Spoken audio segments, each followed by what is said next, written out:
photographers. Let's talk to David Schultz. He is from Westlight Images. It is here on Main Street, and he's got quite some interesting art, as well as the places you go. The extent you go to get this artwork is incredible. You just got back from Antarctica. Yes, yeah, that was my fourth trip down. We leave a little port called Ushuaia in Argentina, and this time I was on a Russian icebreaker called the Captain Klebnikov, and it was to get down to the east side of the Antarctic Peninsula in the Weddell Sea to photograph emperor penguins. Cool. It's quite a ride. The Drake Passage is always interesting. How did you choose Antarctica?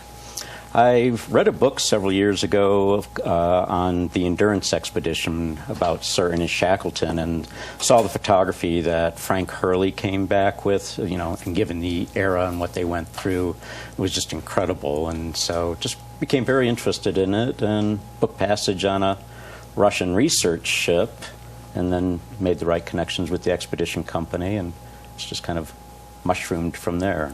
So did you graduate in this, or is it just a passion that you started? Just a passion. I got out of high school, decided I want to get out and see as much of the country as I could, and picked up a camera along the way. Ran into a professional photographer out in Washington State and found out that that's what he did for a living, and I thought that that was pretty cool. Here's some of your artwork on the TV I could do that right for now. a living. Well, that was it. Yeah, it's right. like, you do this for a living? Cool. I was like 19. Why not? Didn't have a clue, and so on my way back to Michigan, I decided that's what I was going to do. So tell me about this artwork that's on the TV right now. Okay. This is from your trip? These are from this last trip. We're looking at an adult emperor penguin and a chick. The chicks are about 2 months old at this point. And if anybody saw March of the Penguins, I think a few people probably have out there, those are the penguins that we were photographing. And they're much more difficult to reach than some of the other penguins that I've photographed, which is many, many penguins. So is this something you're waiting for? I mean, you kind of have to wait until they go out, they get their food during the day, and then they have to come back? Or is it... No, you find there's rookeries where the colonies nest for the winter, where the female will lay the egg, then the male stays and hatches it, and then they kind of trade off after the chick is hatched. And what we do with the icebreakers, they get it in as close to the rookery as possible. They run it right into the pack ice and park it, and then you helicopter into a base camp each day, and it's about a 2-mile hike from the base camp to the rookeries, and the rookeries may have a couple hundred penguins in each little grouping. And how do they deal with a human being amongst their midst? It's crazy. You're only, by international Antarctic treaty, you're only allowed to approach them within about 10 meters, I think it is. So you lay down, and eventually they're just in your lap. I mean, the chicks are very curious, and I had one situation where I had this beautiful iceberg that I wanted to try to get the penguins out in front of. So it took me about an hour and a half laying in the snow, got the chicks up to me, and then I would just keep scooting back until I made my way up the side of this little incline in front of this iceberg, and eventually that's a cool picture. You have the male and the female there. They both kind of come back together, because usually you only have one or the other. One will be out feeding and comes back with the food source, and the other one goes back out, so they kind of play tag team and trade off. But what I like about these images is they're just so calm and peaceful, and the sky is blue, and it's obviously a stark contrast to the lives that every creature lives in such a harsh environment, yet there's still so much beauty in the scenery as well as the wildlife. So that to me is the most impressive thing about the images. To get down there and see the environment and witness the environment firsthand. I mean, I've had 55-foot seas crossing the Drake Passage this last trip. I mean, I had stitches in my head when I came back, and more black and blue marks, and so you get beat up. But so there's what you're saying is there's different different types of photographers, right? Oh, I love this one. In these colonies, you might have 100 or so of the chicks, like you see there. And it sounds like to me you're getting paid to travel, and then you bring the camera along to make it worthwhile. Every bit of it is a tax write-off. From my hiking boots to the trips themselves. Yeah, it's pretty good gig. So you have all these images at Westlight Images right now? I do. I'm just now starting to get this new collection framed up, and they'll be on the wall. A couple of them are right now, but they can be seen on the website for sure right now. And in the next week or so, we'll have most of them up.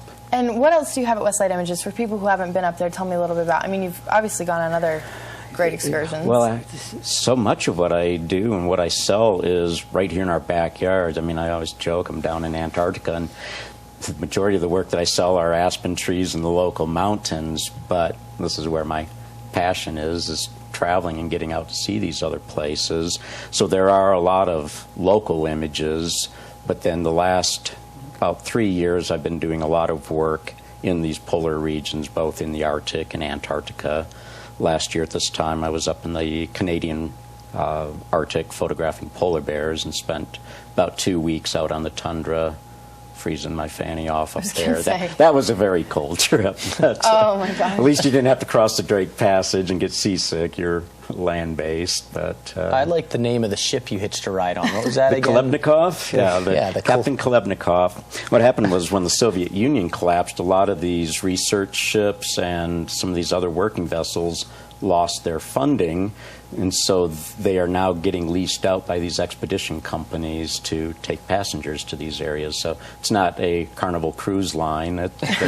They're working vessels, and you could get called, you know, up, especially like this icebreaker. If there was another ship that was in trouble, you know, you're going to head over there to. So you tag along. It sounds like you get to tag along on some adventures that maybe you didn't plan on sometimes. I haven't run into a situation like that. I heard on some news crew, I think it was NBC, where they were planning to be out for like 3 days, and they were out there for 2 weeks and still had no idea when, because they just kept getting called out to rescue other vessels or search for people. So, you know, that'd make for an interesting trip for sure. Yeah, exactly. He has interesting vacations, it sounds like. And of course, your dog Coda goes along with you?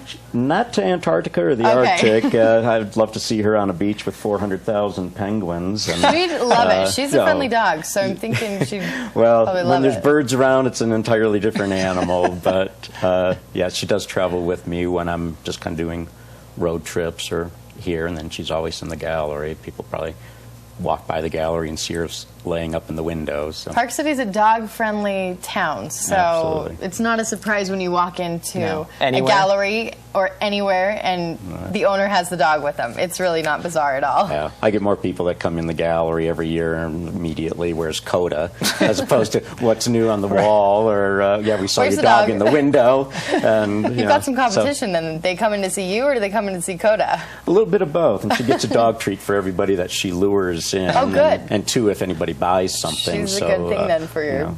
So Westlight Images, where is it at on Main? It's 738 Main Street. It's down in Lower Main Street in the Marriott Summit Watch Plaza. I've been there for 6 years and on Main Street for about 10 years now. So I encourage everybody to come down and at least take a look and bring your photo questions too. And come see these incredible images of Antarctica. Yes. You just got back. Great place. And what is the number on the website? It's westlightimages.com, and they can go there. There's actually even some video of some of the trips up on some of the pages there, so you can see firsthand.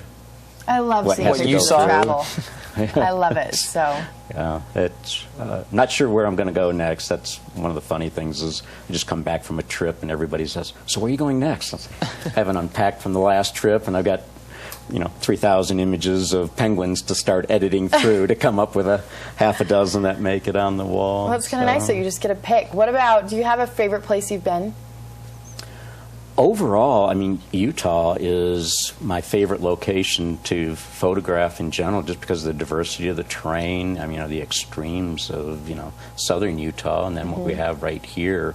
And when it's in your backyard, you have the opportunity to watch the weather forecast, see when something interesting is maybe about to happen with the weather, and get up to photograph those things. Other than that, it's got to be Antarctica.